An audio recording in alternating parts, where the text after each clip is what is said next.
રાજ્યના નાયબ મુખ્યમંત્રી હર્ષભાઈ સંઘવીએ વકીલ મિત્રોને સંબોધતા એક ભાવુક અને મહત્વપૂર્ણ અપીલ કરી છે। તેમણે પોક્સો કેસોમાં પીડિત દીકરીઓને ન્યાય અપાવવા માટે બાર કાઉન્સિલ અને વકીલોના સહયોગની માંગ કરી છે। બાર કાઉન્સિલ દ્વારા આયોજિત કાર્યક્રમમાં જૂના મિત્રો સાથે મુલાકાત કરવા બદલ આભાર માનતા પ્રારંભ કરતા સંઘવીએ જણાવ્યું કે પહેલા દરરોજ અહીં ચા પીવાનો અવસર પ્રાપ્ત થતો હતો। અહીં બેઠેલા લોકો પાસેથી અનેક ગુણ શીખવાનો અવસર મળ્યો અને કાયદાની સમજણ અહીં બેઠેલા વકીલ મિત્રો જોડે નાસ્તો કરતા મળી। નાયબ મુખ્યમંત્રીએ જણાવ્યું કે રાજ્ય સરકાર વકીલ મિત્રોના પ્રશ્નો અને સૂચનોને હકારાત્મક રીતે લઈ આગળ વધી રહી છે। તેમણે કહ્યું કે અલગ અલગ લોકો પાસેથી મળેલા સૂચનને અનુરૂપ કામગીરી કરવામાં આવી રહી છે।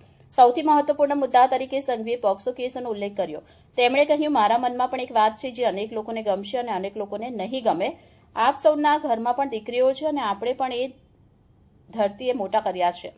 વકીલોને સંબોધતા તેમણે આગળ કહ્યું, મારી વિનંતી છે આપ સૌ લોકો પ્રયાસમાં સાથે કઈ રીતે જોડાઈ શકો। ગુનેગારોને સજા અપાવવામાં વકીલ મિત્રોના સહયોગની જરૂર છે, જે રાજ્યની દીકરીને ન્યાય અપાવવા માટે છે। નાયબ મુખ્યમંત્રીએ રાજ્ય સરકારની સફળતા ગણાવતા જણાવ્યું કે બદલાવ લાવવામાં ખૂબ મોટી સફળતા મળી છે। તેમણે ઉદાહરણ આપતા કહ્યું, કાલે 25 દિવસમાં પોક્સોના કેસમાં આરોપીને આજીવન સજા મળી।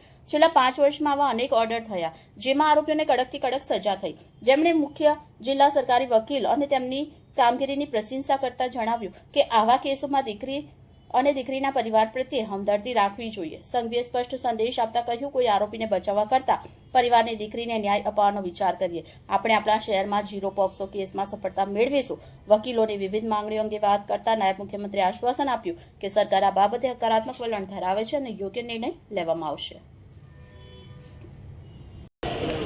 ઓછામાં ઓછી તારીખો પાડવામાં અને ઝડપથી ઝડપ જે ગુનેગાર હોય એને સજા અપાવવામાં તમારા લોકોના સહયોગની અપેક્ષા બી જરૂરથી અમને સૌને છે। અને એ અપેક્ષા એ માત્ર ને માત્ર આપણા શહેરની રાજ્યની દીકરીઓને ન્યાય અપાવવા માટે જ છે।